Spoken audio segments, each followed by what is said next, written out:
guys, welcome back to my channel. Mermaid Nina here. So it's summer and that means heat and hot, and a lot of us are going outside this summer. So I thought I would do a video of my top 15 ways to beat the heat. I am talking specifically if you were to say go to a theme park or a cruise or a beach for the day, what items or things you should possibly consider to beat the heat. Now, I am going to be 100% honest and say I hate the heat. My perfect weather is basically hoodie weather. If I can wear a hoodie, that is going to be my favorite weather and season. So I'm not a huge fan of the heat. I am not a huge fan of sweating and dripping constantly. And unfortunately, I am a sweater. So I tend to drip a lot right here. So having ways to kind of beat the heat is a huge thing for me. And if you guys haven't noticed, we tend to go to Disney World during the heat. We always go during spring break.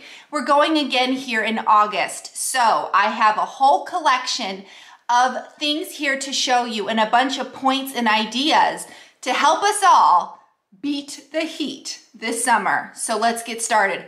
First things, guys, fans. Now, if you've seen my most recent video, I actually went through a bunch of types of fans and I reviewed them all. So make sure you check out that video specifically. But fans, I am a huge fan of the neck fan. You just turn it on here, find the button, and it just kind of blows and it relaxes you as you're walking throughout the theme parks in the heat. But these aren't the only type of fans that you guys should consider. We also have these type of fans. Again, this is in my video, but especially the kiddos, guys. Don't forget the kiddos with those stroller fans. Oops, it's going high. Here we go. Don't forget those kiddos in those stroller fans, and don't forget portable fans, other types of fans. I showed this in my video as well. I absolutely love this bad boy for when we're just sitting at the pool or when I need it in my room because my room got a little overheated. So my number one way to beat the heat is 100% with some sort of fan. So make sure you guys check out that video. Second option here, as the fan gets caught in my hair, is cooling towels. Now, I have talked about cooling towels a lot. I have several different kinds, but the brand I tend to keep going back to is Frog Togs. So here's an example right here of Frog Togs. This is actually their child size or their smaller size. It's called the Mini Chili Wrap. This is the kind I get for my kids. They each have one. They keep them in their park bags. It comes in a container. I'd pull it out and show you, but it's in there. So if you don't know what a cooling towel is, essentially it's this towel that you get soaking wet. So you can stick it in the drinking fountain. You can stick it in the bathroom under the faucet. Just try to stay a little sanitary, guys. You get it soaking wet. You kind of drain it out, and then you snap it. You literally just snap it and flick it, and it activates this cooling sensation, and then you just wear it along your neck. They're absolutely fabulous. Some of them can last several hours depending on how hot it actually is outside. So yes, my number two thing is cooling towels. Like I said, we have several. I have them in kid size, and then here's mine. They're just in Ziploc baggies to kind of keep them sanitary. We use the same one over and over again in the theme parks. Then when I get home, I just wash them in the washing machine. I lay them out. I lay them out, have them get nice and dry. Once they're kind of drying up, I start rolling them up so they firmly dry in that kind of rolled pattern here, so they're easier to pack, but you definitely don't want them getting all mildewy and moldy inside there. So make sure you guys are careful with that process. But yes, cooling towels. And if I'm going to throw in a little tip between fans and cooling towels, they absolutely 100% work great together. That's right. One around your neck, the other one around your neck, both of them at the same time actually pack in more of a punch than one individually or the other. So that's my little tip on that, is to try to aim to get both. Okay, third thing on the list is washcloths. In fact, I need one right now. Here we go, washcloths. So Washcloths are great because you can kind of throw them in your park bag. You can throw them in dry, and then once it gets too hot, you can actually get them all wet, fill them with water, wring them out, and put them along your neck. You can also keep them dry, use them to kind of dap the sweat off your face. I mean, it's kind of disgusting if you think about it, that you basically have a sweat washcloth that you're carrying around with you, but something needs to be done, guys. You can't constantly be wiping the sweat off with like your t-shirt. So what we love to do is we love to get those little washcloth cubes, get them for the kids so that they can have cute little washcloths too, so that they can have them in their park bag. And then you kind of wash them out every evening, dry them over the shower, and let them do their thing. And if worse comes to worse, you can always grab the washcloth from your hotel room. I am not suggesting you steal that washcloth, because I know some of you are going to make that comment. You take the washcloth to the park for the day, and then you go ahead and bring it back to the hotel and turn it back in. But I absolutely love carrying around a sweat washcloth is essentially what I'm talking about. You can actually fill it with water, and then you can get ice cubes. And you could put ice cubes in the center, and you kind of roll it up, ring it up, and then you can put it around your neck filled with ice cubes. And as the ice cubes slowly melt, it does kind of activate a cooling sensation. Will your t-shirt get wet? Absolutely. You will look like a weirdo with a big old wet stain on the back of your shirt. But in the end, it's all to kind of beat the heat, guys. It's a way to get rid of the sweat, which brings me to number 4. Number 4 is kind of, it's not totally a new concept, but it's been more popular as of late, and that is to get a UV umbrella. Here is mine. It is black. Mine's more of like a travel size umbrella. You can get them as full sizes. I actually got mine at Costco for like 10 bucks. So we have several of these. It fits in my park bag, which is why I got a more compact size. But the nice thing about the UV umbrellas is they kind of protect the UV rays from getting on you too much. So when you're stuck in a long line under the sun in the heat, go ahead and pop up that UV umbrella. In fact, in my fan video, I actually show you a fan that connects to the inside of the umbrella and can kind of fan you down while you're using that UV umbrella. So yeah, just another option for you guys. Okay, next one, I kind of lost count here, is to take midday breaks. Now this is specifically for people who are going to say Universal and Disney. If you are at a hotel that's close enough, I absolutely suggest you take midday breaks when it's that hot out. We love to start the ground running, hit the park as soon as it opens, there for a couple of hours, have lunch, and then go ahead and take that mid-afternoon break. Whether you're taking a nap, just seeking out some shade, maybe you want to go to resort pool, whatever you want to do, and then kind of come back later in the evening for, say, a late dinner and fireworks, because the midday is kind of the hottest part of the day. So it's kind of a way to kind of reset your body, avoid the high peak heat, and kind of do something like that. So I do 100% suggest midday breaks. Now, not all parks are easy to do midday breaks, and not all resorts make midday breaks really easy, which I will get into later. Don't worry about that. So the next thing is kind of like midday breaks, but like I said, not everyone can leave for a midday break. So why don't you plan on a midday lunch? That's right. Specifically make reservations for a lunch in the middle of the day and pick a nice long lunch, something that's going to take a while, something where you're sitting in that air conditioning for a long time. So rather than eating lunch at say 11 or 12, maybe get a lunch reservation for 1 or 2 o'clock. Maybe this is a good time to get that character meal, because character meals kind of take longer. Get those meals that are really multi-course maybe, and that way you're sitting there in the air conditioning during the high peak of heat. This is also a good tip because this is also when Florida loves to have their crazy downpours of rain. If you're eating lunch, you do not have to worry about that. Next thought is water parks. So Disney has 2 water parks right now. One is currently open, Blizzard Beach, waiting for the other one to open up. But this is a good time to go ahead and up your park ticket and get a Park Hopper Plus option, which includes water park. I absolutely love booking this option for my clients who are worried about the summer heat. I always suggest they visit the water parks. So it's just a nice way to kind of cool off in those water parks. Most of them have so many different options for all sorts of age groups that you really can kind of feel the nice coolness of that water and cool you down. So definitely water parks is a nice thing to consider.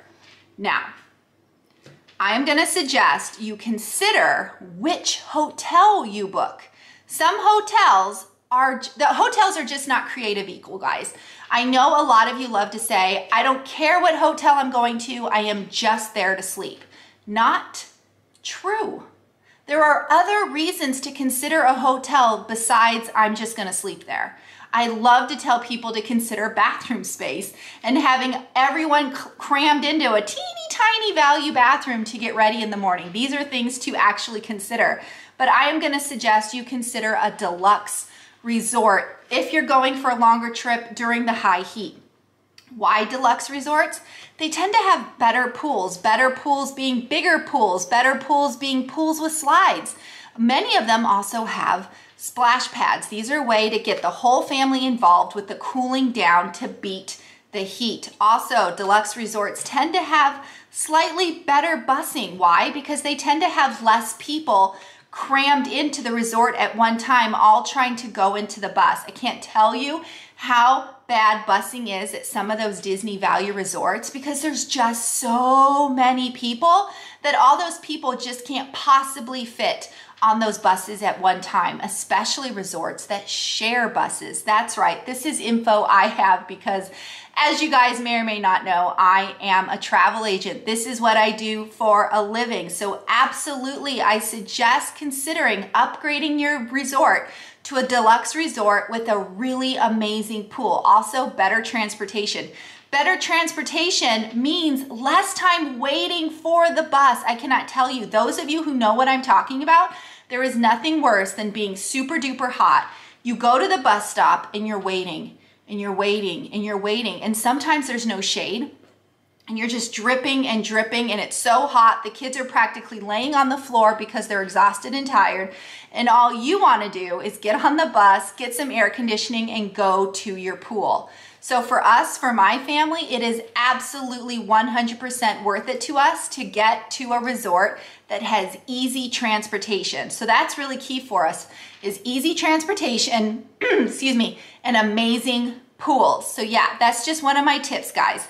So next thing is to consider saving certain rides for the middle of the day. So consider like to do long air conditioning rides for the middle of the day. Things like shows like Country Bear Jamboree, Frozen Ever After, even shopping. Shopping is a good way to get a lot of air conditioning and I can shop for a while. So if you specifically save those types of rides for the middle of the day, that is a good way to beat the heat. I'm thinking Mickey's Philharmonic is another good option. Perhaps Festival of the Lion King, any of those shows or longer indoor queue rides is a best time to do those type of activities. With that said, you also need to consider rides that have really long waits outdoors. Those are the kind of rides you want to get done first thing in the morning or save for late at night. I'm talking about you, Slinky Dog. Slinky Dog's line can easily get to 90 minutes long. It wraps around Hollywood Studios. It is primarily mostly all outdoors. By the time you get under some sort of covered building, there is open space. So it's not totally like you're an indoor air conditioned facility. So Slinky Dog is something I would 100% suggest you do first thing in the morning or late at night if you're trying to beat the heat. Seven Dwarf Mine Train is another one that comes to mind. Although they do have an indoor queue, a good chunk of Seven Dwarfs Mine Train wait is around the perimeter of the ride, which means outside, no shade, no protection. So that's another ride I'd be doing first thing in the morning, get her done, or late in the evening. So these are the kind of things you want to consider if you want to beat the heat. This is especially valuable for people who can't really leave the park for whatever reason. Maybe you're staying off property and you realize that transportation to and from your resort is a pain in the you-know-what. Therefore, maximizing your time while you're at the parks is crucial for you. So knowing where the ride lines are and the weight cues and how much is indoor and how much is outdoor could really be beneficial for you if you want to beat the heat this summer. Next thing up is water. I say this all the time, guys. Water, water, water, water. Nothing hydrates more like water. I can't tell you how many clients I will send to Disney over the summer, and all of a sudden I get the email because so-and-so's kid, it doesn't feel good. They think they got food poisoning or something. Turns out their kid actually never had any water. The parent will say, well, they had some Sprite, they had some milk, but they never actually had any water. Once that kiddo does get the water, kind of calms down for the day, gets some air conditioning, that kiddo is usually ready to hit the ground running the next day. But you don't want this to happen to you. You don't want your trip kind of ruined or stopped because you got dehydrated. So water, guys, lots and lots of water. So on top of packing bottles of water, packing reusable cups to fill up your own water, you could actually pack frozen water bottles. If you're staying off property and you have a big refrigerator, you can freeze your water bottles, put them in your park bag, and then you've got another way to kind of have some frozen, really cold water for you to drink. Also consider electrolytes. Any sort of beverage with electrolytes is really awesome to drink right now. I just happen to have it on hand, but I've got vitamin water here, which does contain electrolytes. So you're putting back in what you lost with all that sweating. So on top of all the water, water, water you're drinking and packing, consider things like Gatorade, vitamin water that have electrolytes. Now, on top of all that, at least pre-COVID, you could go into any quick service and ask for water. Ask for ice water. I'm pretty sure now that mobile ordering is kind of dying down, you can do that, guys. So if you get to the point where you really need that water, don't forget you can go into the quick service and just ask for cups of water. I will actually ask for cups of ice. Then I stick the ice in the washcloth. Remember this? Roll it up, stick it on my neck, and I'm good to go. But this is at the point where I want to remind you guys, don't forget the kiddos. If your kiddo doesn't really drink water, now's the time to practice and train, because nothing hydrates better like water. Filling your kid with sugary juices and milk isn't necessarily going to hydrate them as well as water. And especially during these high peak, nasty, hot seasons, you want to go with water. So again, can't underestimate water. Now, I'm going to talk about this for a second. It might be kind of gross. It's a little weird. I think a big part of beating the heat in the summer is kind of knowing where you sweat. Not everyone sweats in the same place in the same way. Like I presented when we started this video, I'm a face sweater. I sweat around my hair, my neck. This is where I sweat. Some people are more, say, armpit sweaters, or they sweat in other bodily areas, or they sweat in their feet. Knowing where you sweat can kind of help determine how you will, say, dress and pack for your trip. Things like tank tops. If you're more of an upper body sweater, then maybe you want to pack those tank tops. Maybe you're a foot sweater, so maybe that's the difference between packing, say, sandals. These are my Chacos. They actually have like a sole on the bottom like a shoe, but they have a breathing here for your feet. This is a great option if you're a foot sweater. Also me, I'm a face sweater, so I absolutely have to wear my hair up, which is why when I'm at the theme parks, you will never see my hair down because I'm a face sweater. Also want to mention my favorite thing, I don't know if it's going to show up there, to put my hair up with is one of these alligator clips. You just put it up right there, my hair is up. Sometimes ponytails, you know, like an actual ponytail holder, the circle thing, can actually give me a headache. But I find these alligator clips keep my hair out of my face and they do not give me a headache. But again, that's where I sweat. Makeup for me is a huge issue because again, I'm a face sweater. So all my makeup is waterproof. All my makeup has been tried and tested in the heat. I actually have to do a finishing spray to set it all in. This is just things you have to consider. Hats.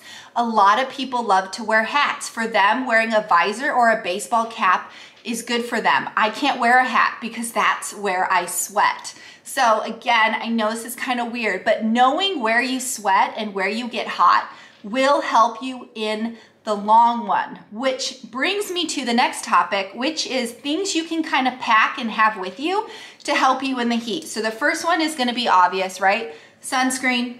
Don't forget your sunscreen. We put on sunscreen in the morning before we head out for the park, right? You know, lather up the whole body. And then I usually pack, this is a special face sunscreen. I usually will pack this because it's tiny in my park bag, and then I use it to kind of touch up some of those really, you know, burnt areas on my kids. You can also bring a travel size container, which I have shown in my other videos, and bring sunscreen with you for the day. But obviously, you know, of course, sunscreen, duh, right? I think a lot of people don't realize that when you sweat and it's hot and you're walking on pavement all day, you could end up with blisters on your feet. So don't forget to pack yourself some blister Band-Aids. This is the brand I use. This is the brand we pack with. They come with two kinds. This is like the finger wrapping kind or the toe wrapping kind. If you get a little blister on one of the toes or in between the toes, this is the kind you get. We also have the kind where it's more of like a foot pad size. It's kind of an oval that we'll put at the bottom of our feet in case we get a blister in that area. Now, I have to mention it for those of us who get a little rubbing going on, a little chafing, don't forget to consider things like Body Glide or Chub Rub or any type of chafing stick.